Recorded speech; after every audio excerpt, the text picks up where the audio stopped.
Hello, this is brunopelbac, and I'm going to show you today a nice line I got from a Sonny Rollins recording. It was actually from a video. I remember seeing it on a video, so I don't remember exactly what song it was from or much more about the context. But nonetheless, it's a very interesting line, a lick, as sometimes we call it.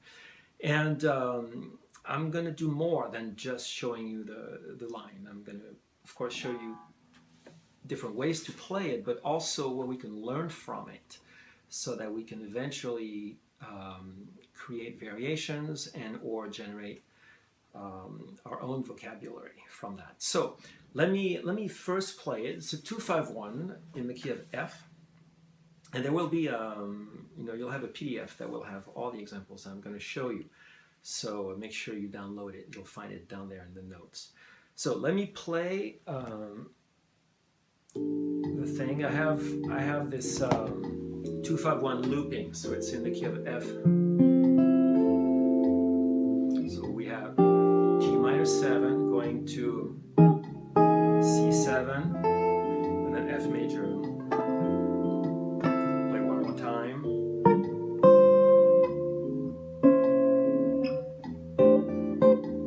So here's the lick, the line itself. Here we go.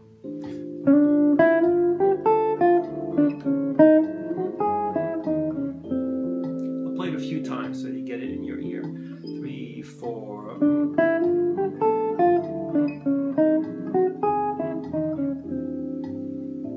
One more time. 3, 4.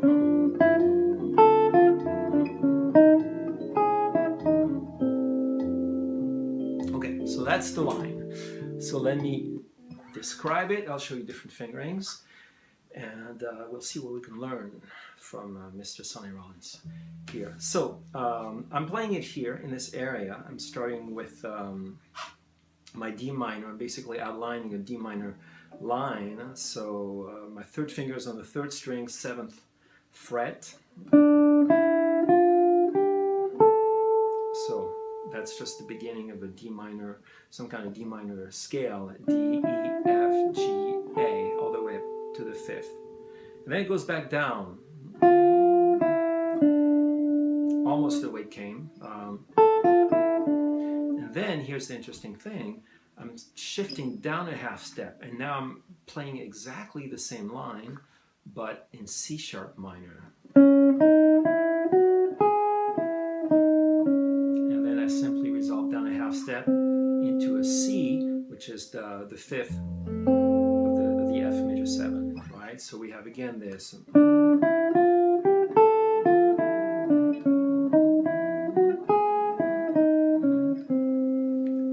So I'm not playing this in the same position. The whole concept here is I'm shifting down. D, C sharp, C. Those are the key notes. On which the line is based from. So what would be different fingerings? I'll talk more about this line, about what it is, but let me show you then some other fingerings. So this one sounds pretty good. It's a good range, good register for the guitar. It lays pretty well. It's around this D minor triad shape. Everything's perfect. So let's do the same thing starting from different strings. So instead of the 3rd finger here, let me go here. I could start this one either with a 3rd or 4th finger. And I'm going to play my first line like this. And then shifting down a half step. Of course, one thing you will want to do, and I know that's a recurring theme in just about every single one of my videos, but hum this thing so that you commit it to memory. You want to know what it sounds like, because that's how you will derive other lines that are somewhat similar without necessarily stealing directly the lick. You don't want to really just plug in that lick in all those other situations. So here,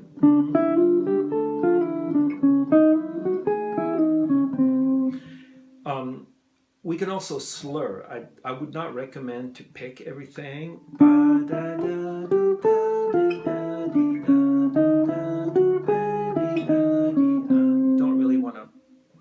single note. So you're going to slur whenever you can. Ideally, we're always told to try to slur into a downbeat, but it's not an obligation. It's usually what you aim for, let's say.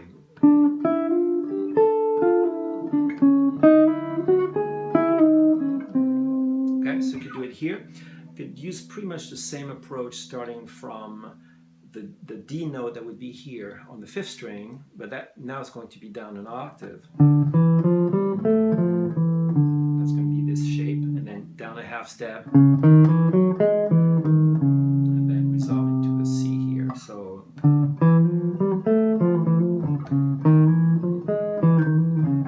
what I sort of started doing here is a little embellishment, but I did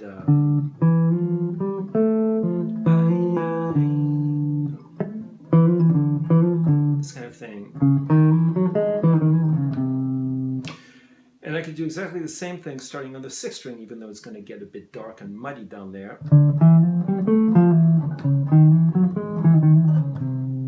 Okay, but you know, we owe it to ourselves to explore any given line in different places so that we can always access it, or a line that sounds kind of like it, literally anywhere on the fretboard. So all these fingerings were starting either with the 4th finger or 3rd here on the 3rd string, which is usually what you expect from any kind of minor scale or minor arpeggio. And then the same thing could be achieved with starting from the 1st finger. So I'll start from the highest string. So I could play from this D. Now my pattern is going to be lays pretty well on underneath the fingers. Then down a half step, and then down to the C. So in time, 3, 4.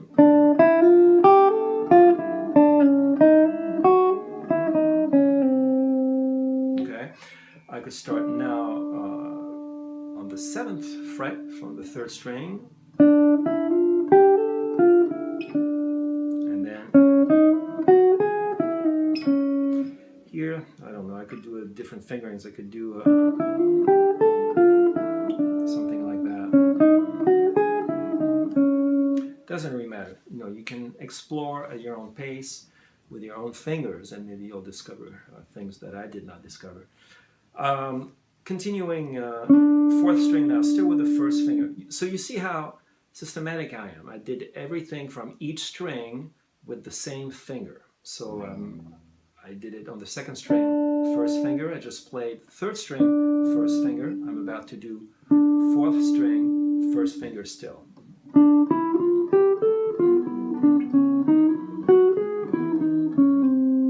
Okay, this one is quite easy as well, and we can do the same thing from the 5th string.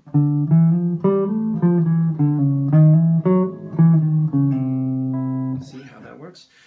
And we can even do it again from the big string. But it's pretty muddy, pretty dark down there. It's actually interesting to see the difference in tone, by the way. In case it's something you have not explored very much, that's something that's pretty fascinating about the guitar. How the same line can be sounding quite different depending on where you play it on the guitar. Okay, so that's the line itself. And I was talking about what we could learn from it. So there's basically two big lessons that we could gather from this. The first thing is, even though we have a G minor as the 2 chord, again, remember this is 2-5-1 in the key of F, so the 2 chord is G minor. We're not outlining a G minor chord, nor a G minor arpeggio scale of any sort. What we're targeting here is a D minor. So tip number 1 here is, over a G minor 7th chord, we could play an idea that would be derived from a D minor. Did I say that? Okay, let me repeat in case I confused everybody. So over a G minor chord, I'm going to play a D minor shape. And when I say shape, I'm talking about either a D minor triad or D minor seventh. Actually, I could go against the G minor chord. What are those notes? Well, D is the fifth of the G minor, F is the seventh, A is the ninth of G minor, and then C would be the 11th. So we get this kind of nice sounding chord, like a minor chord, but that has a major ninth extension and an 11th extension. So it's a nice way to color the chord. But what's making it palatable, if I dare say, to the ear is that we are thinking D minor. So we're not just playing some kind of extended G minor. There's no, well, there's a G at some point in the line, but we're not, that's certainly not outlining some kind of G minor arpeggio or scale. This is directly going to D minor. So what we're going to retain from that is, over a minor seventh chord, we could play an idea that's based on the fifth of the chord. So the fifth of G minor is D, so we can play a D minor. Again, D minor triad, D minor seventh, or some kind of D minor scale, which is exactly what this line is about. I mean, it's the first 1, 2, 3, 4, 5 notes of 1, 2, 3, 4 of some kind of D minor scale, right? So that's the first thing we're going to learn here. And the second thing is that the pattern that we just played over the G minor chord, we can state it as is, but down a half step. And that's something that's used a lot. If you listen to a lot of the bebop players, you'll notice that a lot. And they'll play some kind of line over the two chord, and then the same exact line, or at least very close, down a half step over the dominant chord, over the 5 chord, and you get all those incredible tensions. If we look at what we have here, so over the G minor, all the notes are diatonic, right? D is the 5th, E is the 13th, F is the 7th, G is the root, A is the 9th, and then descending. Those are the same note. However, when I go down a half step, now I'm playing C sharp, which against the C is a D flat, so it's a flat 9. D sharp, which is the sharp 9. Here's the major third. F sharp is the sharp 11, and then G sharp is the sharp 5. So you have the major third in there, which still reminds us that this is a dominant chord. It's got a major quality to it, because of the major third. However, all the other notes are tensions. C sharp, that's the flat 9. D sharp is the sharp 9. F sharp is the sharp 11, and G sharp is the augmented 5th. So that's a pretty out there line. However, the ear just takes it, like swallows it really easily. Why? Because we were basically tricked in some way. We heard that line already, and the fact that it's shifted down a half step makes it okay for the ear. I mean, there are no wrong notes. I'm not saying there are wrong notes in here specifically, but all those notes, even though it's really charged, we have a majority of tension notes against the C7 chord, and it's well accepted by the ear simply because we heard the same line just a second ago, and then it's a matter also resolving. So that can be the tricky part when you use this concept of shifting down a half step what you just already played on the minor chord. You have to find a way to resolve it once you get back into the 1 chord. So here there's a bunch of examples. So I wrote a whole page, not pages, of examples that are basically variations of this Sonny Rollins lick. All right, so they all use the same idea. I'm starting with some sort of D minor fragment. Either I'm using a D minor scale or D minor arpeggio. When I get to the C7 chord, I'm using the exact same line, verbatim, but down a half step. And then I find a way to resolve. And most of the time, I resolved into the fifth, into the same resolution that Sonny Rollins had in his line. So you're definitely going to see how you can benefit from learning someone else's line. And again, the idea is not to steal it the way it is and just plug it left and right. It's to absorb it in such a way that you are able to then recreate almost an infinity of variations that basically you're not really stealing someone. Nobody, I mean, as if you could copyright a lick, which, we can't do that, but ethically speaking, you don't want to hear someone use someone else's lick in their solo. I mean, you just don't do that. Some people might think it's cool, but I certainly don't think it's cool at all. We learn from the licks, we absorb them, we admire the elders, for what they've done, but we don't just steal their licks and then make our own improvisations with them, because then we're not improvising, by the way. Anyway, it's a long story. So on the second line, I'm going to show you the different licks that I wrote, and we'll talk about that. Okay, so the second one, which is, it says a measure 5 here, so I'm starting, so that's the rate. Instead of going up the scale, now what I did here, I went, and then of course I go down a half step, and then resolve that way. So in time, 3, 4.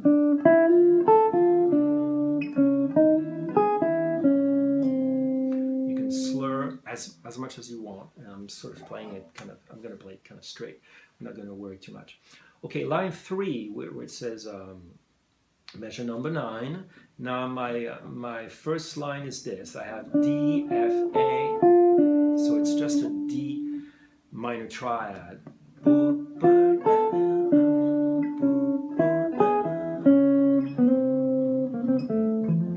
So what I didn't say, of course, the way I wrote it, for the sake of simplicity, once I resolve into the F chord, I just have one note, and I wrote it as a whole note, and it's a C note, the fifth. But once you resolve, you can just play something, to fill in the two measures over the F chord. Okay, so that was line 3. Line 4, which says measure 13. I have a line that's almost the same one as previously. I still have my D, F, A, and then I go this way. So 3, 4.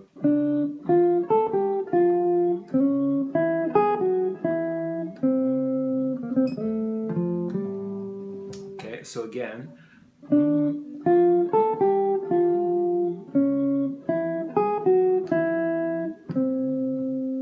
Okay, I play it simply. Next, measure 17. So here I doubled the first note. I went D, D.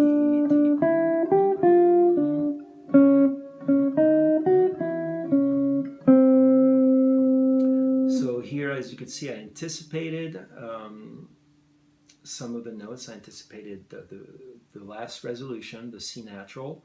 It's on the end of 4, the previous measure. And then same thing, for the C7, I also anticipated the C sharp as well. It's played on the end of 4 of the previous measure. Okay. So any one of those lines, by the way, you could play in different places. You could play down an octave if you want. In fact, the next one would be a good idea to play down an octave, because it's going to go way out of the range. So let's say I'll play it here. That's the line I'm playing over the G minor, but I'm thinking again D minor idea. So here I have this, and we're talking about measure 21. So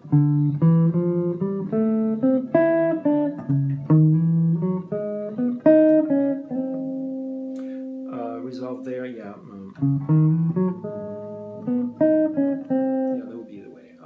So let me do that one in time. 3, 4.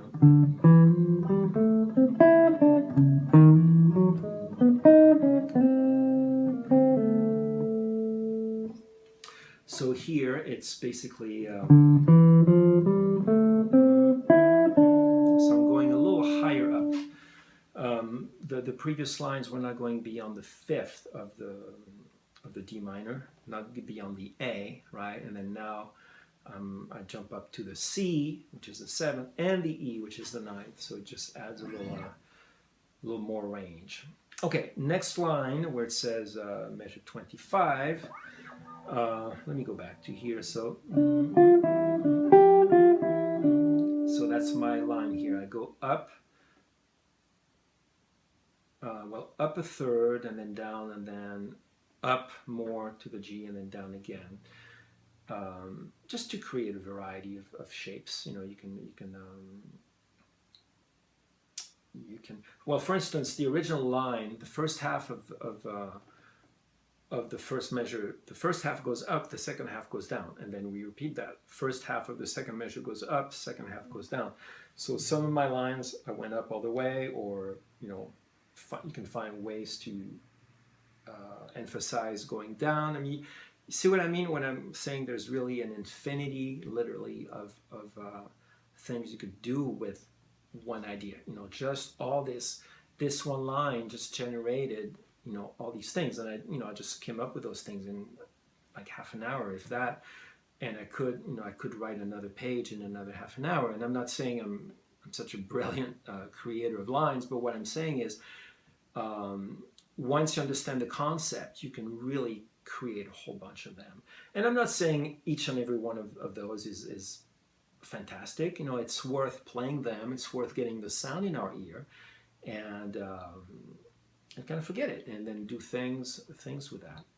So where was I? I think I was on measure 25, right? So here, measure 25. So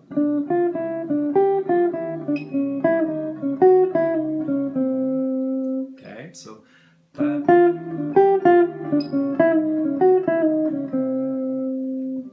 a little faster here.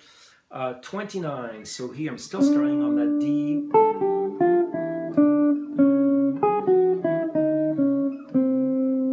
So here I just jump up from the D to the 5th and then go back down.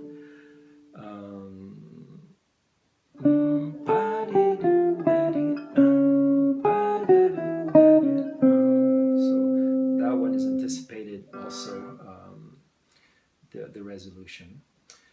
The last two lines, now I'm starting higher. So I'm going really, well, let's do it here. What I'm doing here is looking at the D minor that is here. So I'm doing this D minor here, D, A.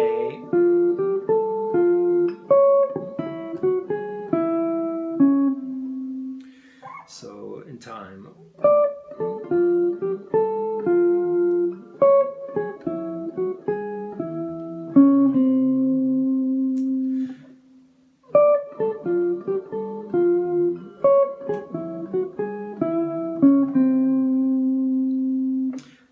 Could have done it, or let's see, like this. This one, that's a nice way. So I'm starting here with the 3rd finger, and I'm looking at my D minor triad here, right?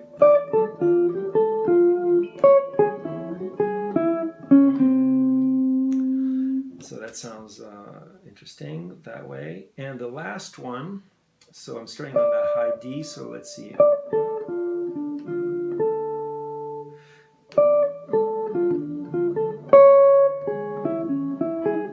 So this one is different because I'm resolving into a G. So that's the only one line of this page where I simply targeted a different resolution. So I'm targeting the 9th of the F chord. So it definitely gives us a different color. So again, I have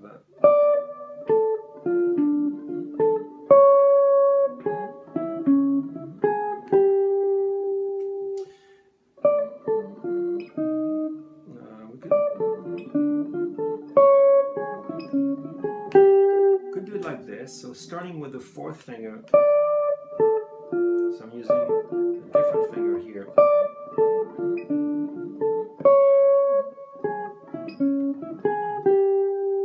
So that's not a bad way.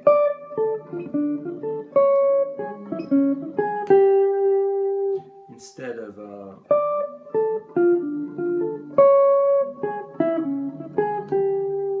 both ways will work, and again I would encourage you to explore that.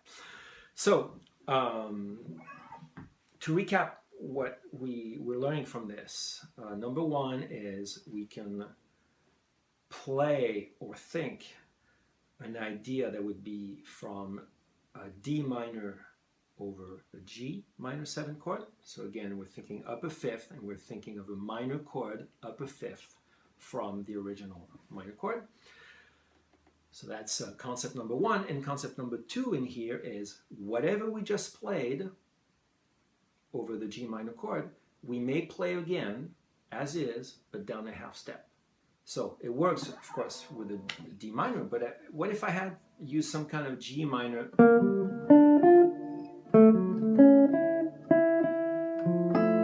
I could have used that. See, I simply arpeggiated a G minor,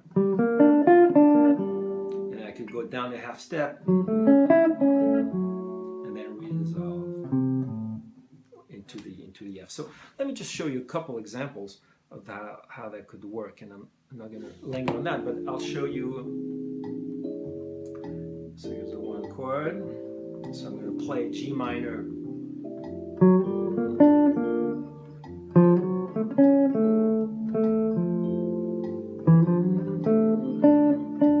Again.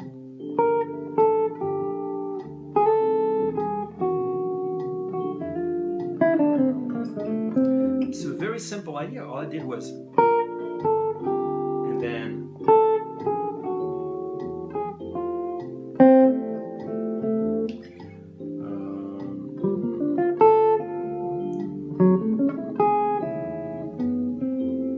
okay, so I did this, a G minor.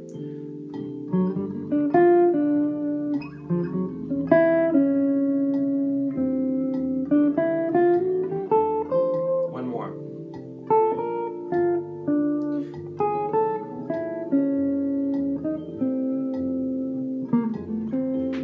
So it's interesting, isn't it? You know, just whatever line I just played on my G minor chord, I simply shifted it down a half step. But the tricky part is, of course, to resolve it. So you have to resolve it ideally into a strong enough note that will identify the F chord. So ideally the third, you know, the A note, or the fifth. Those are definitely your strongest resolutions.